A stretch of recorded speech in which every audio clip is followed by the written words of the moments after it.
All right, hello guys. Welcome to the Friend Zone. This is the main pod where we keep the main thing the main thing.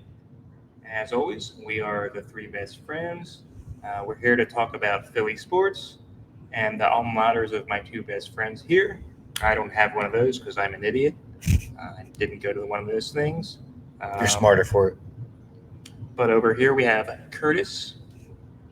Hey, Curtis. Yo. Next to Curtis, we have John. Hello, Hi, John. Internet. And then there's me.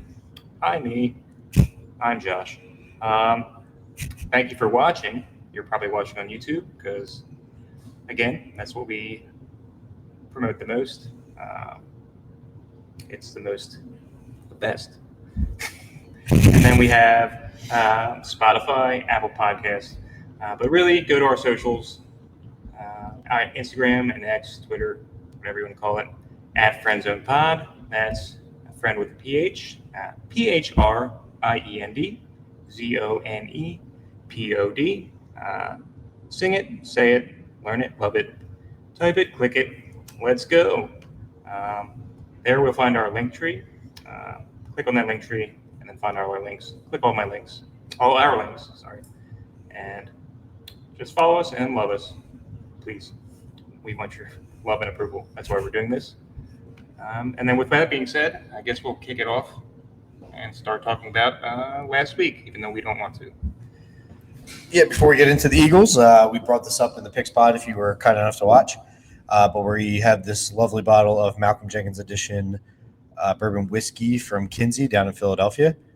Malcolm became a part owner of the company and got to pick out his own barrels and like flavors he wanted for his different whiskeys. And we have one here. So congrats, Malcolm Jenkins, for becoming an Eagles Hall of Fame member this coming Friday.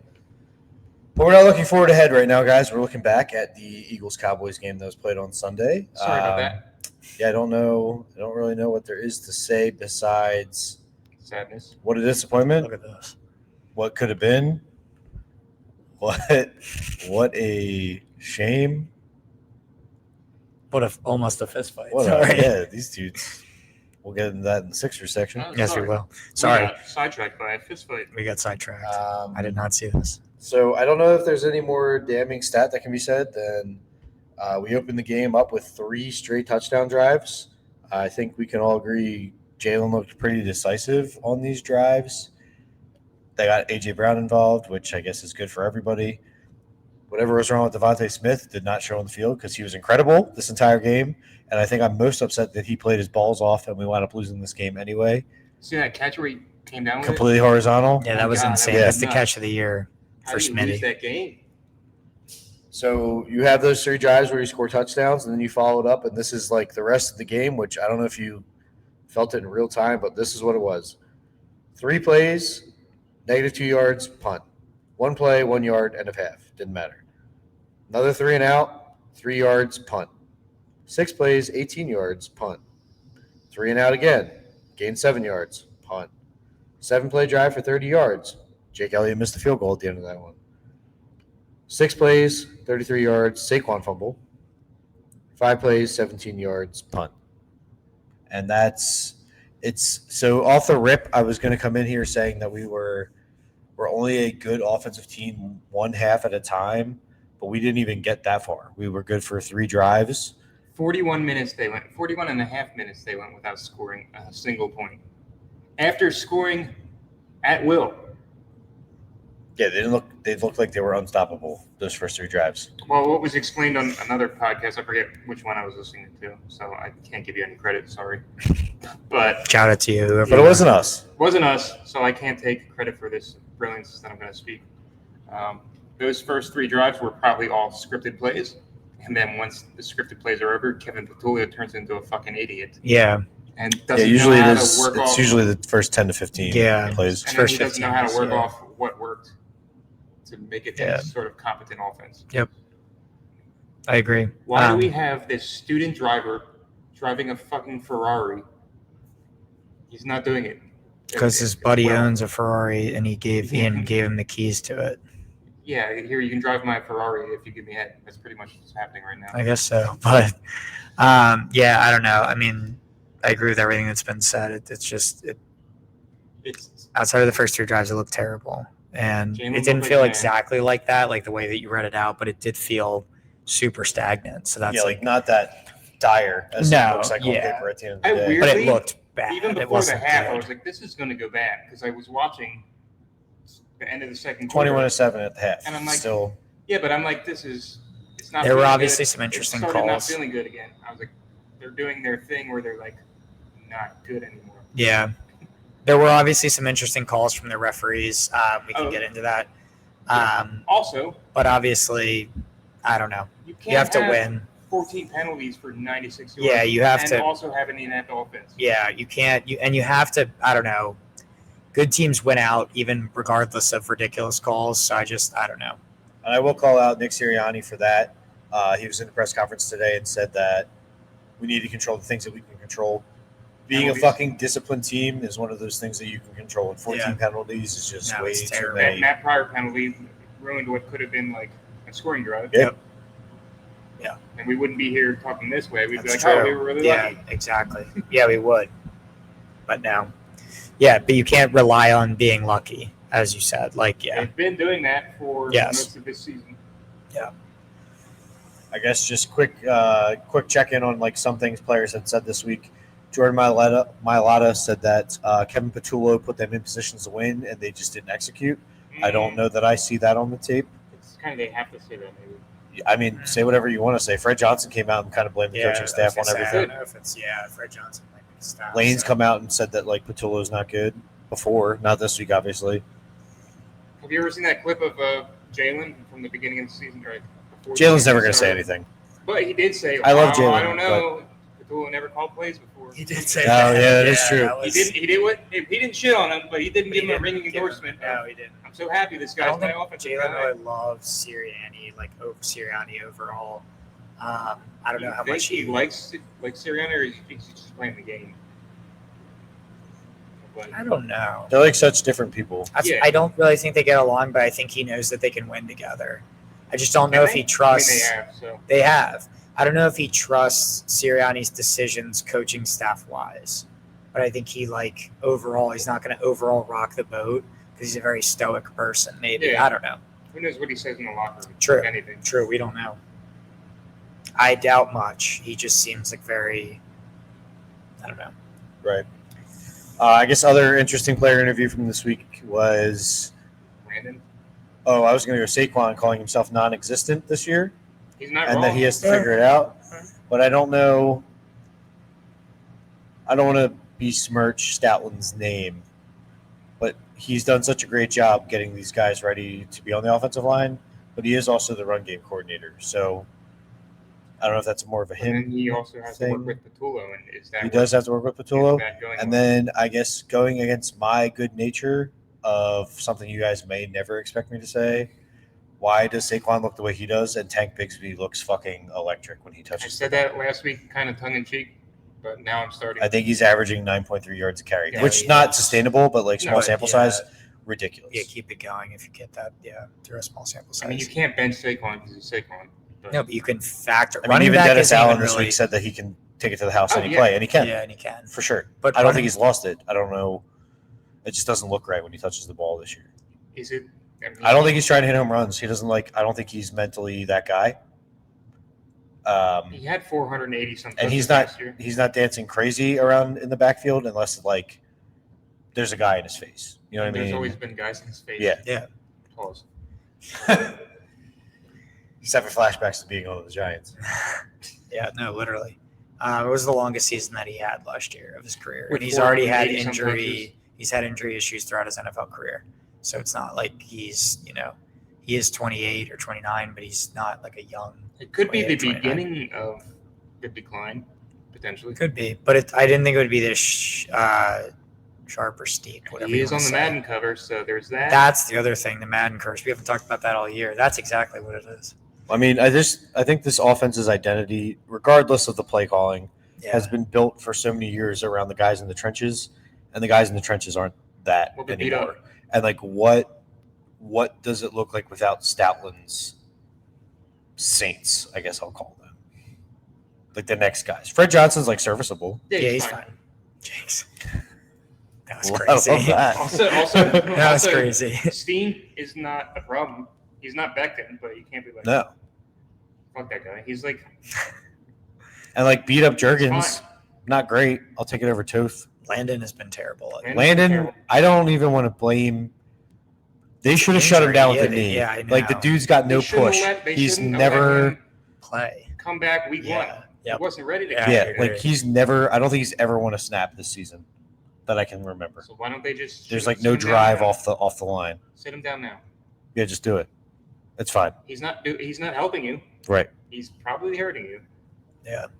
But then who do you got? Tooth again? I guess one other thing I want to mention. I hate bringing up my high school football career. I don't want to be that guy. But like returning punts, they tell you to plant your Oh my feet God. on the 10-yard line. Yep. And I if it's forgot over your about head, you let it go. Yes. What is Xavier Gibson doing? Catching the ball at the 1 and returning it. Why? I forgot this even happened because the whole game pissed me off. When I saw him catch that ball, I said, "What the fuck are you doing?" And then he fumbled. So fun stat. I don't know if you guys saw this in the last couple days. Xavier Gibson has touched the ball 38 times in his career where he's like either tried to move the ball forward or whatever. He's fumbled 12 times. That means he's fumbled on 32% of the times he was expected to move the ball forward. What are we doing? Why is he Britton still Covey is on this team in some Why aspect. is Like Gibson what? still why wasn't Jahan he- Dotson returned punts earlier in the season. Sure. Why wasn't he cut before he got on the plane? I don't know. Then I saw the guy. It was like an undrafted rookie. I'm sorry, I don't know his name. Cowboys. It was an undrafted rookie that forced the fumble on that play, and like the whole NFL was giving him his flowers. I saw the NFL tweet about it. I saw Rappaport tweet about it, and they're like, "This went so far. Did the Cowboys win? They didn't fucking score after that because our defense is still our defense, and they played an incredible game." I don't put this on defense. I know they gave up 24 points, but they were on the field for an ungodly amount of time. Right. So George Pickens, he had a game. I won't take that away from him. A lot of time on Adore ass. Yeah, he had Doriax a was a lot crazy better than game. what was out there afterwards. true. Sorry, Coop. I think he was ready for context, Landon Dickerson, I don't know how much we trust PFF, but he has had the lowest PFF score of his career by far. As a rookie, it was 67, and I believe his current is something like 58. His best single game performance is 94, and his highest overall is 78.5. So like a very huge drop off. Yeah, his current is 67 as well. So he's as bad as he was his rookie year. I didn't look this bad his rookie year.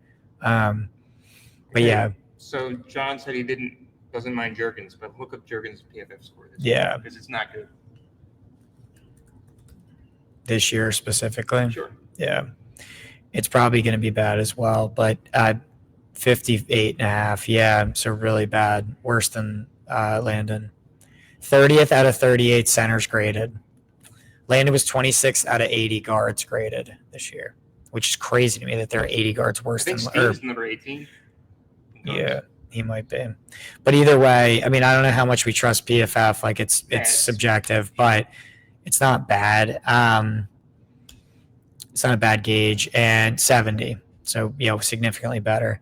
It's not bad as a gauge of like overall blocking, and I think that I don't know. Our interior offensive line has been terrible.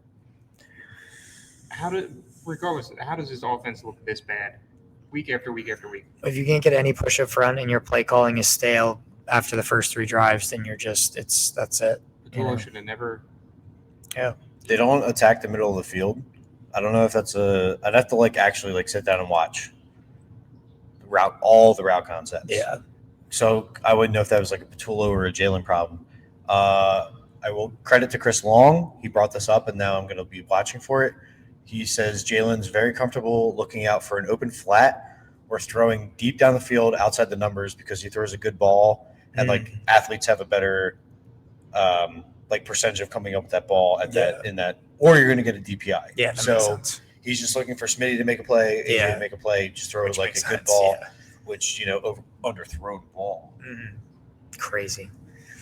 crazy people that come into our place Yeah, this of idiot work that and comes in here. talk that shit it was about a Jalen Hurts. Gary? Oh, yeah. yes. bomb to Devontae was an underthrow. Underthrown ball. You can't throw it any better than that, really. Right? That's what I Thank you. said as he said. Can't be like. It was a I guess dot. you can be perfect, but you can't be any more perfect No, than you that. can't. It's crazy. But anyway, Well, Also, moving a lot forward, of I will those be looking calls- at that because they really don't attack the middle of the field. No, they don't. And that's like, A problem. It's a problem. that's where the Lions live. That's where the Niners lived when they were good.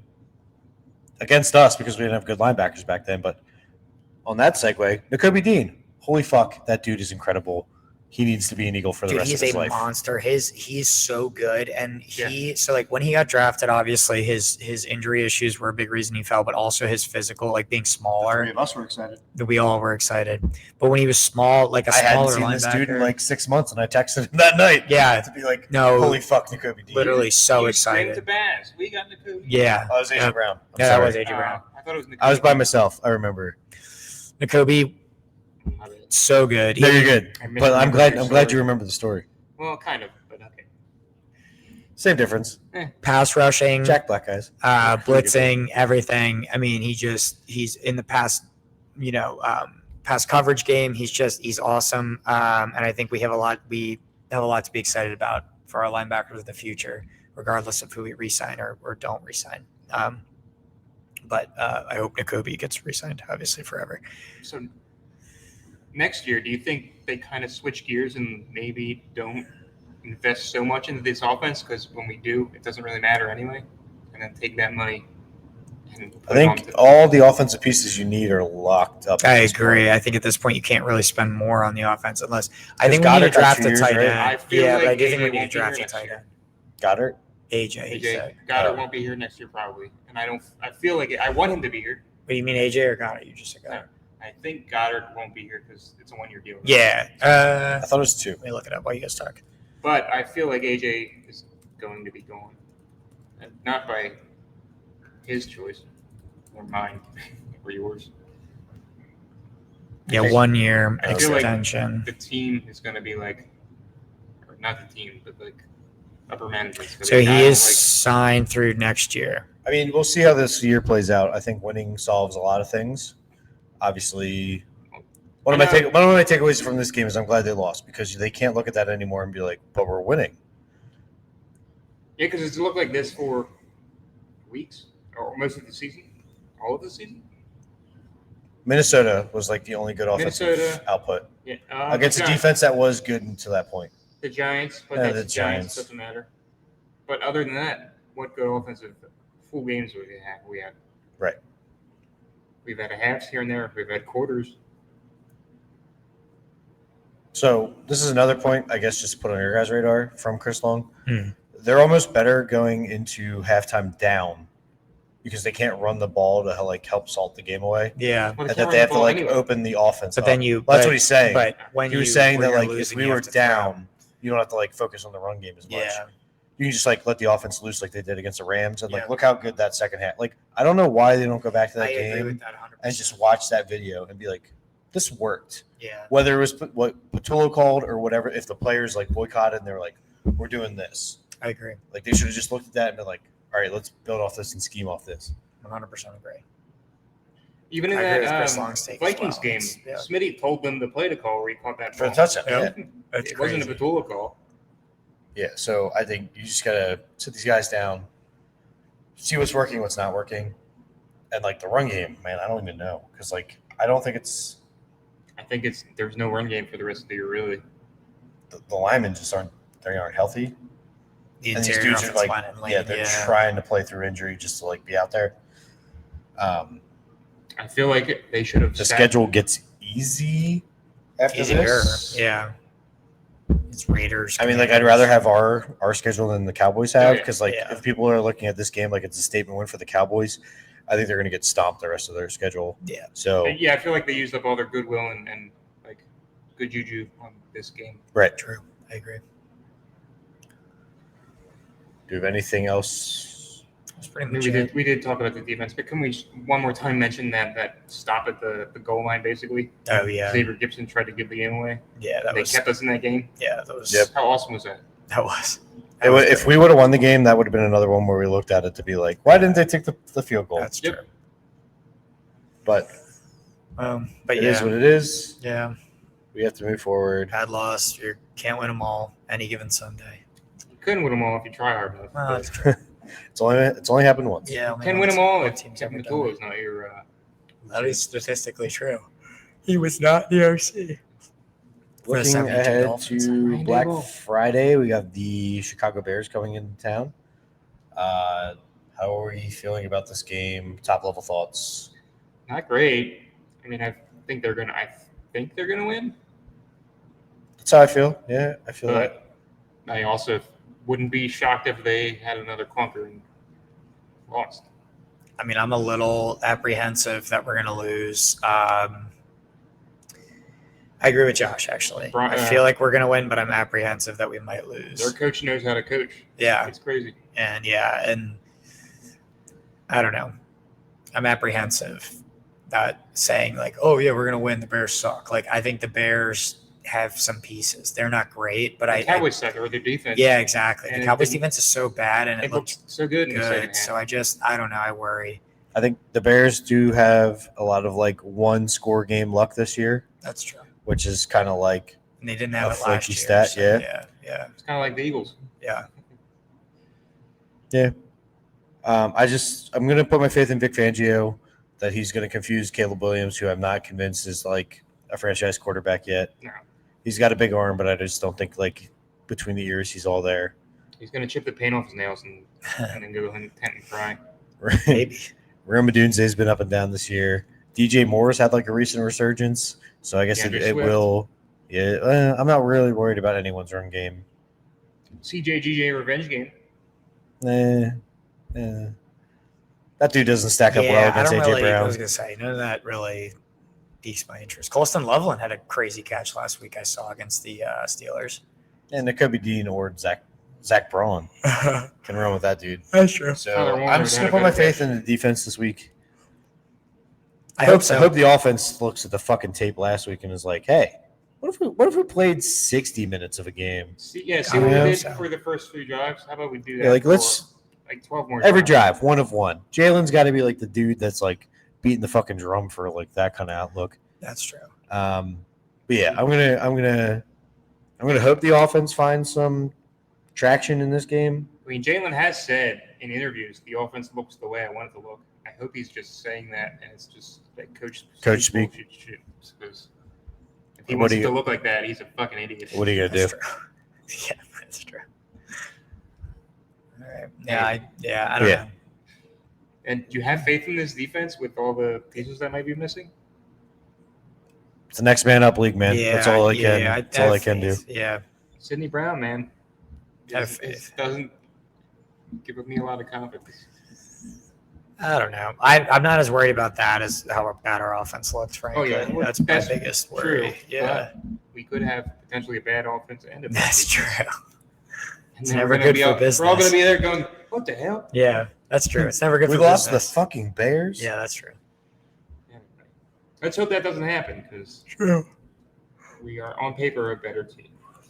That's true. All right. Anything else before we get off the Eagles? No, I think we're all good on that. Yeah, I'm sad. That's all. Yeah, Yeah, I feel that. Still sad. me too. Want to talk about the Flyers? We can rip around the Flyers real quick, I guess. They're exciting. Yeah, kind of. I watched the game on Sunday. That was the one to watch.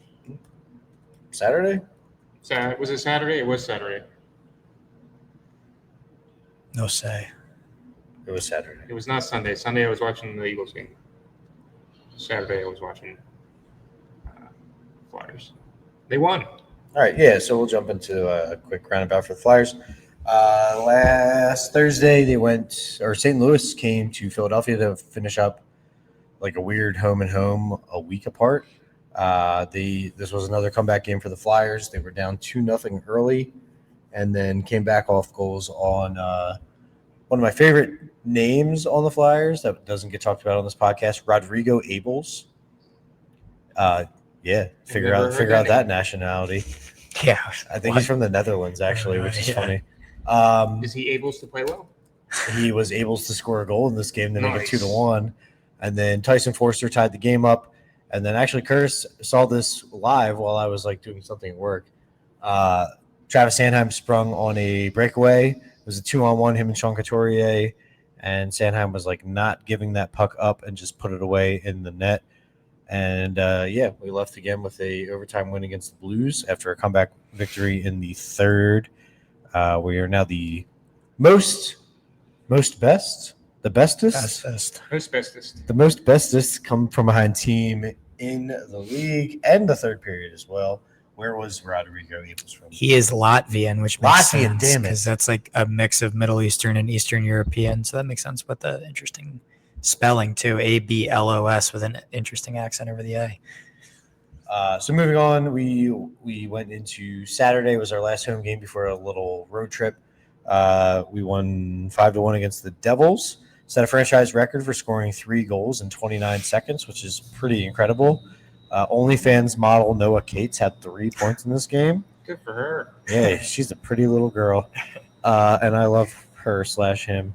I'm not going to keep this bit, but I'll do it. I'll do it. Well worth it. I'll do it this time. Mishkov started it off by scoring the first goal in a breakaway, and then Tyson Forster followed it up by 2 one-time goals. Well, actually, I'm sorry. The second was a one-time goal. The third was kind of a lazy shot from the point, and the New Jersey goalie was just, I guess, not paying attention. Should never have been a goal, but 3 goals in 29 seconds. If that's ever broken in my lifetime, I will eat this hat right here. All right, on camera. And then we followed that up by starting a road trip in Florida against the Tampa Bay Lightning in a pretty boring 2-0 shutout loss. Both goals were scored in the first period. Not a lot of offense, a lot of sloppy hockey for the rest of the game. Sloppy hockey. Sloppy hockey, it's where everybody loves to see it. The closest we got to scoring was Owen Tippett, bounced one off the crossbar, and NBC Sports Philly found it pertinent to post that and say, we almost broke the shutout, which, like, why are we promoting that? I don't want to see that for a team that I'm rooting for. That was pretty brutal. Especially the day after the game. Just, like, let it go. I can't say the Sixers have not promoted some embarrassing things. So the Flyers will be finishing up their road trip this holiday week against including Tobias Harris. Florida Panthers, the New York Islanders, and those same New Jersey Devils before coming home to face the Pittsburgh Penguins next Monday. So we will talk about all of this next week. We will kick it over to the 76ers, who I know had a pretty disappointing evening this evening. Yeah, since we talked, the 76ers have had 2 disappointing games. I think when we last talked, we just had watched them beat the Bucks in overtime pretty handedly for an overtime win by 9 points. They lost by 10 to a Heat team that I think is pretty even to them. Without Tyler Hero and without some of their, guys, that's a little bit of an embarrassing loss.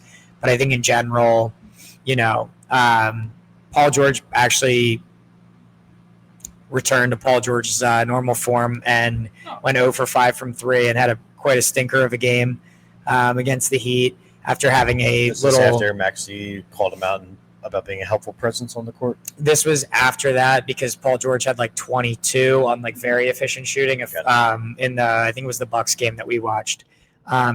This was after that. Andre Drummond had 24 rebounds, which is absurd. I think I said to John, that's a lot. I said to John during it, I was like, I think this might be like, I don't know what the record is for rebounds in a game, but it's probably like 35, something like that. So 24 is crazy. And 9 of them were offensive rebounds, which is huge. But we still lost by 10 points. No Embiid didn't help, obviously. While I think he does sometimes clog up the court, I think when you're playing against a star center like Bam Adebayo, another big man, you need like an Embiid to kind of match that presence. But again, the Heat are a pretty good team. They have a better record than we do, so it's not unexpected to lose that game. The Sixers are 9-7 currently. I did not say that at the beginning. And in general are kind of returning back to form. I think they're going to be about a 500 team. I think they're a playoff team provided everybody's healthy. Knock on wood for that. We know with the Sixers that's never a given. But moving on to today's game that John referenced, the 76ers had a terrible outing tonight. Admittedly, I did not watch a lot of the game, but just looking at numbers wise, we lost by 41 points. I did see It was close for like a minute. I mean, it was tied after the first quarter. Yeah. It looks like the Magic put up 51 to our 25 in the second quarter, and then followed that up by a 12-point plus margin in the third quarter. So just absolutely killed us in the middle quarters. I saw Andre Drummond got into a fist fight and got Jalen Suggs kicked out. So that was really interesting. But outside of that, I mean, it looks like the team shot horribly from three. Quentin Grimes had a terrible game. This team without Embiid has a low ceiling. With Embiid, they just have a higher floor as well. But the Magic are a very good team, and I think one of the favorites to come out of the East this year based off how healthy they are. The Magic have Paolo Banchero, who admittedly did not play tonight, so that's not great. He's their former number 1 overall pick a few years ago, so you guys might know that name out of Duke. He's like a LeBron type build, but he's hurt often, unfortunately. But yeah, they have a very deep roster, a good team.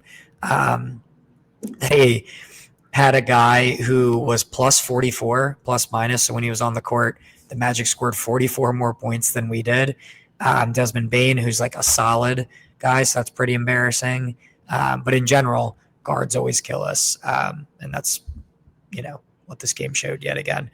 I believe the Sixers are pretty much out of the NBA Cup after losing this. They've lost like all the NBA Cup games. So I'm retiring my fandom. so that's like fine with me because honestly, I don't really understand what the point of the NBA Cup is really, outside of just adding more excitement to the regular season. I don't know. The Sixers have a coming game against the Nets, and outside of that, I haven't. It's actually a few hours after the Eagles take on the Bears on Friday.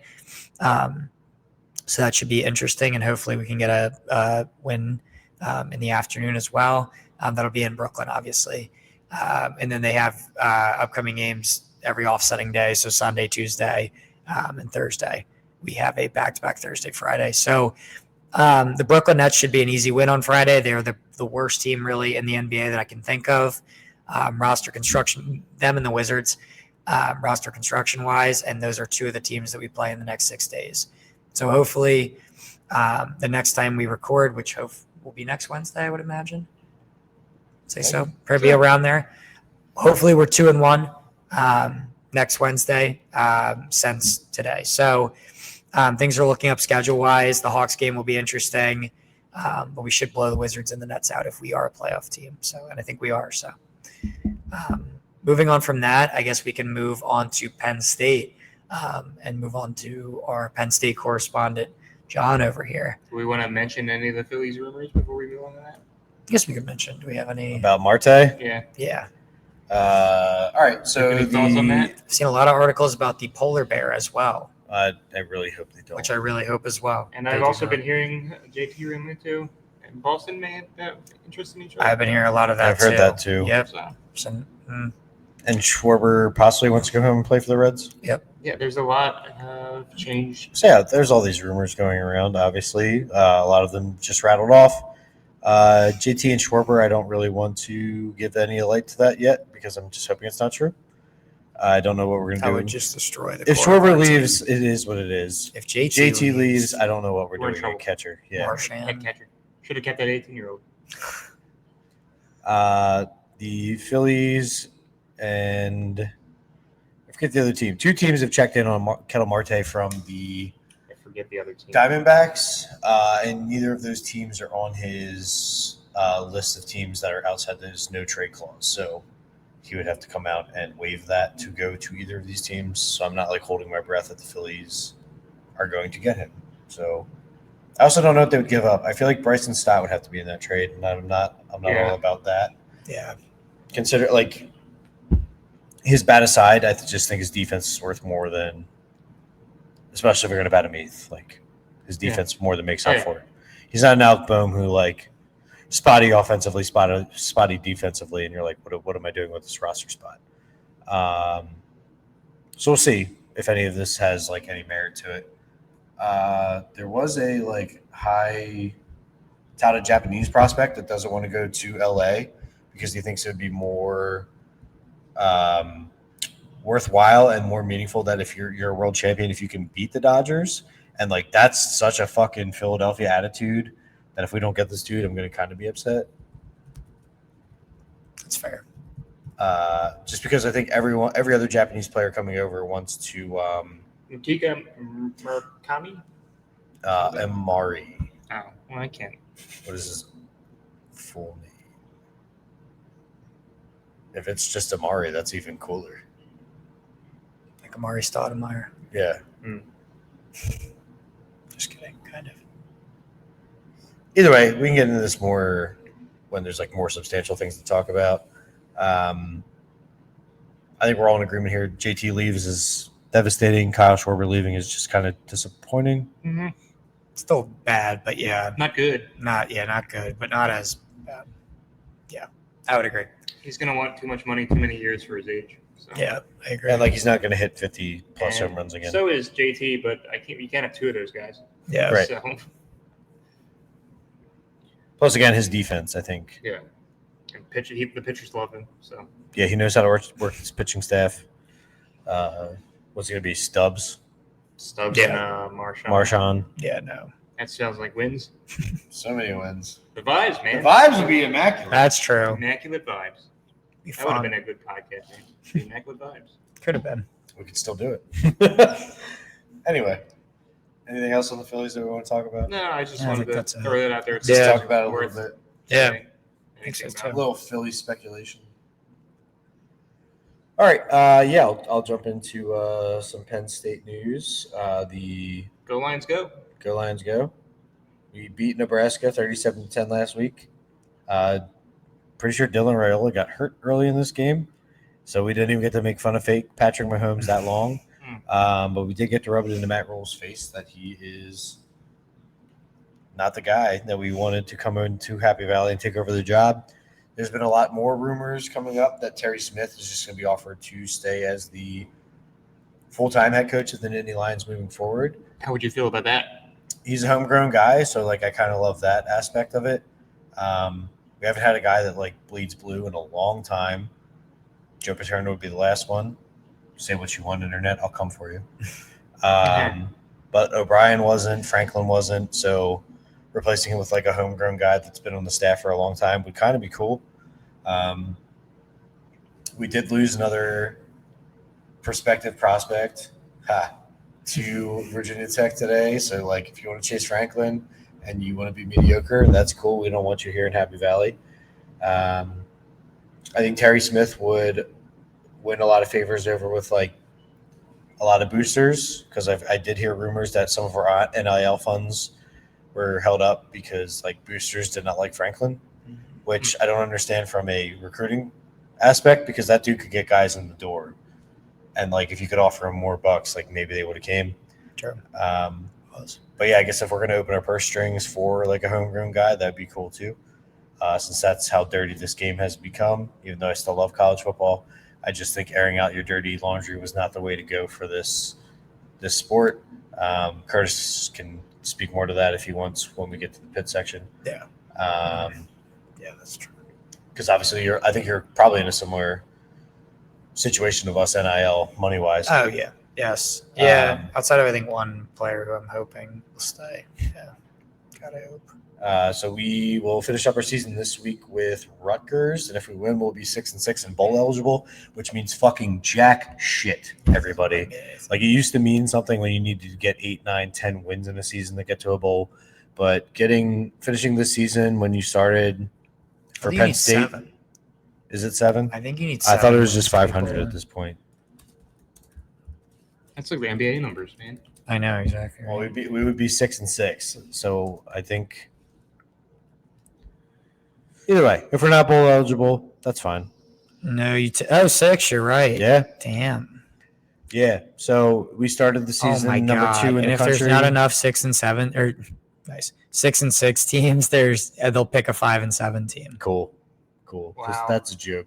Yeah. All right. So yeah, like you can consider the season a success being bowl eligible. Well, you started the season Ranked number 1. Number two Number two. Oh. team in the country. And here we are, trying to make the AutoZone Tax Slayer rooftop changing bowl of Chick-fil-A Bowl. sponsored by Quigley. Skittles. Yeah, Skittles will be way too So, big. I'm glad the season's over. I guess I'll shout out Ethan Runklemeyer, the freshman quarterback that took over for Drew Fine Aller. What a name. cool name. Yeah. 11 for 12 last week with 181 yards and 1 touchdown. Shout out to the Gronkster. Katron Allen also became our all-time leading rusher. That's pretty impressive. So, that's cool. I guess the weird thing when you look at Penn State's leading rusher list is Saquon's third, and he did that in 3 years. And everyone else on that list needed 4. So what does that say? maybe some guys need some asterisks. Just saying. Fair. It was Katron, Evan Royster, Kurt Warner with a C, and Nick Singleton just cracked the top 5, and then Saquon. And Saquon's the only one that was 3 years and out. So, just something to think about. Anyone who cares about Penn State football. Switching over to the hockey rink real quick. Oh, yeah, hockey. Let's Oh, go. yeah, hockey, but not really, because we lost on Friday to Minnesota, who's still unranked. 3-2 on their ice. We were definitely outplayed in this game. We were up at one point 2-1, and I don't know that we really had any business hanging in this game.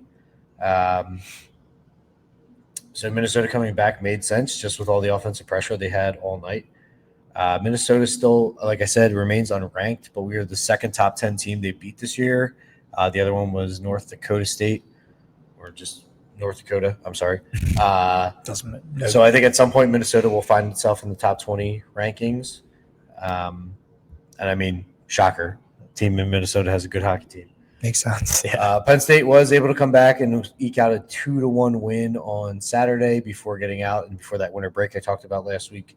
I believe we have another 39 days until they play another game. That's crazy. Hopefully they get Aiden Fink back. He's definitely missing from the front lines.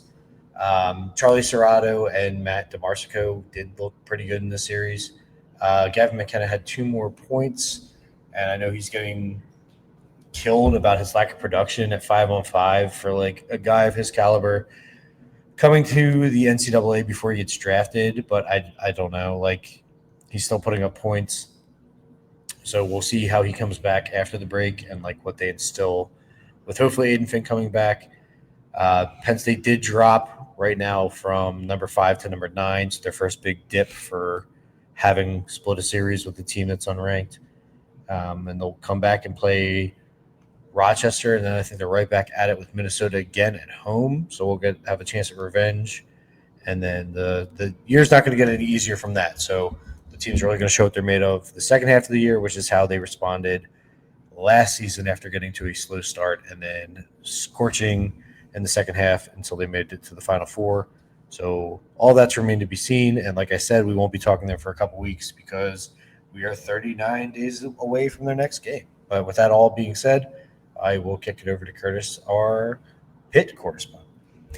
Yeah, pretty quick conversation this week about Pitt. Obviously, we won a huge game, probably obviously the biggest game of the year, but every game at this point continues to be the biggest game of the year for us. On the road, baby. Yeah, on the road at Georgia Tech. We are somehow still 22nd, but that's fine. I understand that we have 3 losses, even though 2 are against ranked teams. Georgia Tech dropped. 23, so they dropped like 8 spots. 15. Yeah, they were at 15. So they're 9-2. We now, if we beat Miami, we most likely will be the AC, or we'll get a bid to the ACC championship game. I would like to say that a big stat that people were talking about before this week was that Pitt had the most red zone turnovers. I was also talking about this a lot. I think last week on the podcast, but if not in real life, Pitt had 8 red zone turnovers, which led the FBS. And last week they were 3 for 4 in the red zone and actually had a pick 6 on a 100-yard pick 6 from one of their linebackers on former, I would say, Heisman candidate at this point, Haynes King. Haynes King actually had a pretty good game outside of the 2 interceptions, but Pitt's offense just killed it. We are, I'm cautiously optimistic about our game in Miami, but I don't know. I don't know. I always have faith in Pitt to blow the big game, So we'll see. I'd be really excited. This defense is awesome, and the offense looked great last week. I still don't know if Mason Heinschel is again ready right now, but I think recently it's been announced that he's been talking with Pitt about an NIL deal to stay here. So I hope that happens. That would really suck if he got poached, but I also wouldn't be surprised. So yeah. Anyway, as the Wawa truck comes in to deliver whatever, I hope, maybe not. Essentially, Pitt versus Miami should be very interesting, and we shall. We'll see how that goes. Hail to Pitt, but yeah. Defense looked great. Offense looked great. We have 2 true freshmen in positions that were incredibly important. And at the beginning of the year, I thought with Eli Holstein and Desmond Reed, we would still have, those guys by the end of the year, and they'd be doing what now Mason Heinschel and Boosie Turner are doing. So shout out to this team. John Gruden has been posting a lot about Pitt, and I really hope that if we get rid of Pat Narduzzi, John Gruden could be our next guy. That would be awesome. I would be so fired up. He's such a goofball. Good coach, though. Yeah, he seems like a good coach. So, yeah, hail to Pitt. We might have to do the sign-off sans John for this week. But, yeah, hail to Pitt, and we'll say we are for our missing friend, third best friend at this point. We are missing a friend. We are. So, yeah, and if you want to just go right into the outro, that's all I got on Pittsburgh sports. No basketball? No. Pitt basketball is going to have an interesting season. We just lost to Quinnipiac, so I'll check in later on. Yeah, we'll check in with Pitt basketball later on. I'm just saying that's Yeah. the team Pitt shouldn't have lost to. Probably should have won that. We paid them to play, or they paid us. Yeah. Yes. To play you. Yes. They Yep. paid you to play. Yes. Yeah. All right. Well, congratulations. Yep. Not great. We lost. You got to win those games. So yeah, hail to Pitt. Pitt football. Hopefully 9-3. I think I said a few weeks ago that we're going to end up being 7-5 again. So we're not going to be that. So that's good. That's good. Hopefully 9-3, 8-4 wouldn't be great, but yeah, hail to Pitt. Well, good luck, Curtis. Thank you, sir. And with that, I believe this show is over. I believe so. And if you're here watching, I want to give a huge thank you. We want to give a huge thank you to you for watching. Please tell a friend or two, and tell them to tell a friend or two. Thank you guys for watching. And we can have more than 19 subscribers. Check us out on YouTube at the Friend Zone Pod, Instagram and X at Friend Zone Pod. That's PHRIENDZONEPOD. Say it, sing it, learn it, love it, type it, click it. And thank you for watching. See you next week. Later, dickheads. Love you, bye. And Curtis said love you, bye. And John also said love you, bye. See you next week.